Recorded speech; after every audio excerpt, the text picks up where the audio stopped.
Frequency Podcast Network. Stories that matter, podcasts that resonate. 2024 certainly had its share of ups and downs, and most economists will tell you that things probably played out better than expected in the Canadian economy. So does this tell us anything about 2025? Maybe. I'm Kris McCusker, and today on The Big Story, we speak to two lead writers at NerdWallet Canada who are highlighting 4 financial trends which could shape next year. Shannon Terrell and Clay Jarvis join us now. Thanks for doing this. Yeah, pleasure to be here. Yeah, anytime. So first, let's set the scene for our listeners. How do you view the landscape going into 2025? I think the big thing that a lot of folks are talking about right now is just concern generally over what's going to happen to the broader economy moving into 2025. And there are just a lot of variables at play. So one of the major predictions here is that Canada is going to lead the G7 in economic growth, which is exciting. But what does this mean for the everyday Canadian? Well, as inflation is continuing to ride below the 3% threshold, as the Bank of Canada continues to lower interest rates, this is going to translate into more affordable mortgages, better loan terms, and hopefully some breathing room in people's budgets. However, we are now contending with a labor market that is starting to feel some strain. And we are still continuing to deal with the general cost of living crisis here in Canada. So while there are things to look forward to, there are some things that are going to be cause for concern that folks should probably keep an eye on into the coming year. Some believe that we're in a recession and that, immigration numbers are maybe propping the numbers up a little bit, and that is likely to change next year. That's certainly something I've been looking at. Just the prospect of lower economic growth because of some of the changes that have happened since we rolled out our predictions in October.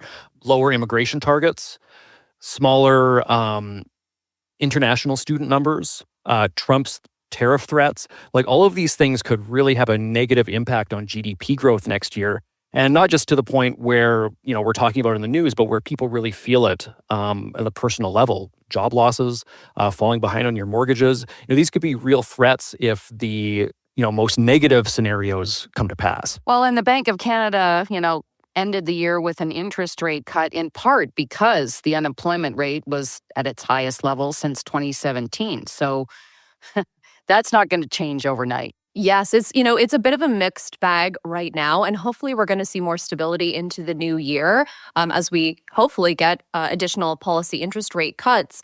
But yes, the general increase in unemployment, it's being attributed to a few different things right now. We have an influx of individuals who are entering the workforce. It translated into more people seeking employment.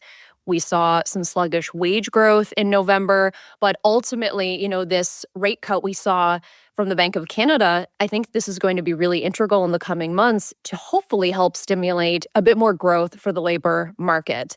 And as Clay mentions, we also have these potentially pending tariffs, which could have a huge impact on our economy going forward. So a lot of speculation right now, and there's just so much that's up in the air. Yeah, and the thing about the tariffs in particular is that no one really knows at this point if that's going to happen, if that's a negotiating tactic. How do you plan for something that may or may not play out? Yeah, you can't really plan for something that doesn't play out. I think, in times like this, when there's uncertainty hanging over the economy or over your own personal finances, the advice we usually give is make sure that your emergency fund is in good shape. And I mean, putting extra money aside today when things are so expensive, when you're doing your Christmas shopping, it's really unrealistic. But if you think there's a chance that your income might be disrupted, the best thing you can do for yourself and your household is to make sure that you have a little bit of a cushion there just in case. Yeah, and I'll add on to that. In addition to the emergency fund, I think it's a great time for folks to also really prioritize paying down high interest debt, especially credit card debt. Now may be the time to really develop your pay down strategy. And we don't necessarily want to wait for 2025. Maybe this is something we want to think about now. So 2 major options for folks in that position would be a debt consolidation loan or a balance transfer credit card. Both can be options. We can start getting the ball rolling today. We don't have to wait. we can start to prioritize the high interest debt and set ourselves up for a stronger financial position into 2025. And what I'd also throw in there as an option, I don't know if either of you do this, but what I do, I use my line of credit exclusively for paying down my credit card because the interest rate is so much lower. If I end up going on a trip or I make a purchase where my credit card debt is a little higher than normal, I just swing that over to my line of credit and then pay that down as I'm comfortable with, just because the interest rate is so much lower. And with the Bank of Canada cutting interest rates, the rates on those lines of credit are coming down too. So it becomes a more affordable option with every Bank of Canada rate cut. Yeah, we were going to talk about credit cards. Shannon, is there anything else you wanted to add to that? I mean, Canada has always, even before the pandemic, has long been one of the most indebted nations in the world. Yeah. So, according to recent survey data from NerdWallet, we found credit card debt among Canadian adults has jumped from 43% to 55%. And this isn't just short-term debt we're talking about. Over half of the people carrying credit card debt are looking at 6 months or more to pay it off. So, as Clay mentions, lowered interest rates are going to potentially encourage folks to maybe consider leaning into those options where we do see interest rates impacted by changes to our policy interest rates, to the prime rate. Credit cards, unfortunately, aren't one of those products that are impacted by these changes. And the standard credit card rate in Canada is about 20%. So again, it's just so important for folks, especially as we enter this holiday shopping season and potentially put a little more on our credit cards, is to just have a really effective strategy in place come the new year to start tackling that debt. Speaking of credit cards, Clay, you're seeing trends that maybe suggest Canadians might be working to better their financial situations. So we see in the third quarter of 2024 that the household savings rate in Canada is at its highest level since the tail end of the pandemic. And so what that signals to me is that people are either exhausted, they're either broke, or they're going to prioritize paying down their debt or maybe making a major purchase later in the year. And of those four options, paying down debt, I really hope that that is going to be the priority, because if people can get control of their debt in the first quarter or second quarter of 2024, then that kind of frees them up to spend over the summer, over the latter part of the year, which might help us avoid a more serious recession. Yeah, and that's the thing, right? I mean, there have been at times, I'm going to say over the last maybe 20 years, where consumers have been a big part of the economy. Oh, yeah. If people aren't spending, our economy doesn't really grow. And that goes from day-to-day spending, but also bigger spending on cars, on homes. So if people aren't confident in making those purchases, then it's really hard for GDP to pick up some momentum in 2025. We also touched on the, tariff threat from the U.S. as well. I guess that potentially throws a wrench into any consumer spending going forward, depending on how that plays out. Absolutely. I've seen estimates where a trade war between the U.S. and Canada based on tariffs could lead to between 150,000 and an absolute worst case scenario, 500,000 job losses. So this would just be an absolute calamity for the economy. Now, obviously, this is not something people need to start planning for yet, but it does kind of give some perspective to just how important this trade relationship is with the States. Well, and I've also spoken to economists that, potentially, if the U.S. were to put the tariffs in place and then Canada were to retaliate, that could be inflationary. So we spent all this time beating inflation back, only to potentially see it move higher again. Possibly. Absolutely. And then you're seeing higher prices at a time when unemployment might be rising, or unemployment rising at a time when people need to renew their mortgages. So it would just be a cascading fountain of disasters if this were to come to pass. The other thing, I guess, that's going to be really interesting going forward is the real estate market. We did have those 5 interest rate cuts this year, and how do you see that playing out? Well, October and November were pretty busy. We saw some massive year-over-year spikes in sales in Toronto, Vancouver, Montreal, which is all very encouraging. But I have been speaking to different agents across the country, and people do still have some hesitation with getting into a home purchase. They're getting pre-qualified, they're getting pre-approved, they're looking at properties. But then when it comes time to pull the trigger, some of them are getting cold feet. And I think a lot of that really does have to do with uncertainty uncertainty over, what's my job going to be like in 6 months?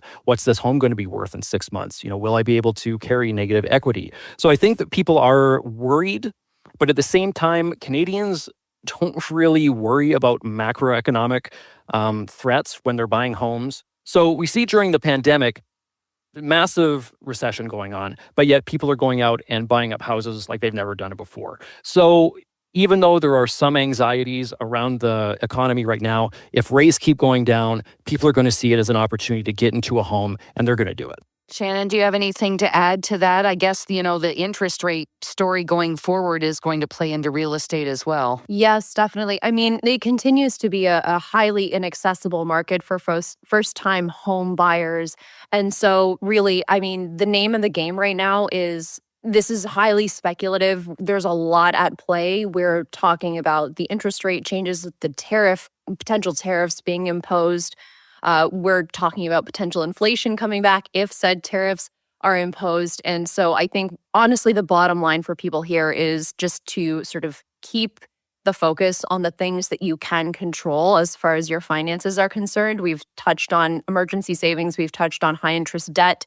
Another effective strategy is automating your savings. Every dollar counts, and just sort of we're going to have to play this by ear in the coming months to really see the full impact of these policy interest rate changes and potentially the developing situation with the U.S. It feels a little bit as we go into 2025 that there are maybe more unknowns, or maybe it's just me. Does it feel that way to you as well, that just both of you, what you watch closely, that maybe there's a little more uncertainty now than there have been in years past, which is saying something given the last couple of years we have seen? I would agree with that. It does feel like there are more unknowns right now. I think especially given the recent U.S. election and all of the headlines that has created, and the potential 25% tariffs that are going to be imposed, and what that means for us, for our economy. Things were looking strong for us into 2025, but now we have recent labor report numbers, and we have inflation data and CPI data that is a little discouraging. And ultimately, I think what's important for people to keep in mind is, while inflation has come down from those record-breaking rates that we saw throughout the pandemic, there's no reason that it can't rise again under the right or perhaps wrong circumstances. And we've already been dealing with immense pressure under our cost of living. As inflation has come down, it doesn't mean that prices have been coming down. From January 2021 to about August of 2024, headline inflation actually rose by 17%. And that was a rise equal to the 10 years prior to 2021. So to put that in perspective, that's about a decade's worth of inflation in just 3.5 years. So to answer your question, there are a lot of unknowns. We have been under a lot of pressure, and I think a lot could really change in the coming months. It's really easy to be skeptical, and it's easy to even be cynical about the coming year because we haven't received much good news lately. Aside from the housing market bouncing back in October and November, most of the data we're getting is pretty negative. Per capita GDP growth, really sad. Overall GDP growth coming in below projections. Unemployment, it's just everything seems to be piling up into just a mountain of challenges that we're going to have to find some way to get around next year. But just like Shannon said, just because we're speculating in a negative way, it doesn't mean that all of these things are going to come to pass. And you can't start treating your finances like the sky is falling. So, maintain the course. If you've had a steady job and you feel good about where your employment's going to be, you don't need to freak out. If you have some money set aside, you maybe don't have to worry too much. It seems to me as well, you guys have outlined some really great strategies that maybe more so than ever, those sorts of things need to be utilized. Yes, that's exactly right, too. And I love Clay's point about, we can't treat our finances like the sky is falling, because there are lots of tangible, practical things that we can do in our day-to-day lives to help us save money, to cut back on debt. The cost of essentials has risen, but that doesn't mean we can't take actionable steps and spend strategically. So, for groceries, maybe we want to consider food rescue apps, price matching, couponing apps for general expenses. Maybe we want to conduct a subscription audit to help prune out those unnecessary ongoing fees for services that we don't use. And hey, maybe now is also a great time to reevaluate your credit card. You want to make sure that your credit card's rates, fees, and rewards are continuing to align with your spending habits and your financial goals. And if those financial circumstances have changed or your spending habits have changed, hey, maybe now is the time to reevaluate so that you can make sure you have a card in your wallet that really aligns with your current financial situation and sets you up for success in the year to come. Yeah, I'd also recommend that people just take a look at your actual spending habits and are they responsible? Like, are you taking part in lifestyle spending or doom spending that you know isn't necessarily going to make you happy in the long run? Is this going to add to your credit card debt? Really evaluate what you need, purchase by purchase by purchase, because I know I'm not the only one who does it. I know my significant other and our friends aren't the only people who are doing it. So you really have to take a look at your spending habits and make sure that they align with your financial goals, because I think for a lot of us, they do not. And that's a perfect place to stop. Clay Jarvis and Shannon Terrell, both lead writers at NerdWallet Canada. You can find more tips and strategies at nerdwallet.com/ca. That wraps up this edition of the Big Story Podcast. I'm Kris McCusker. Thanks for listening.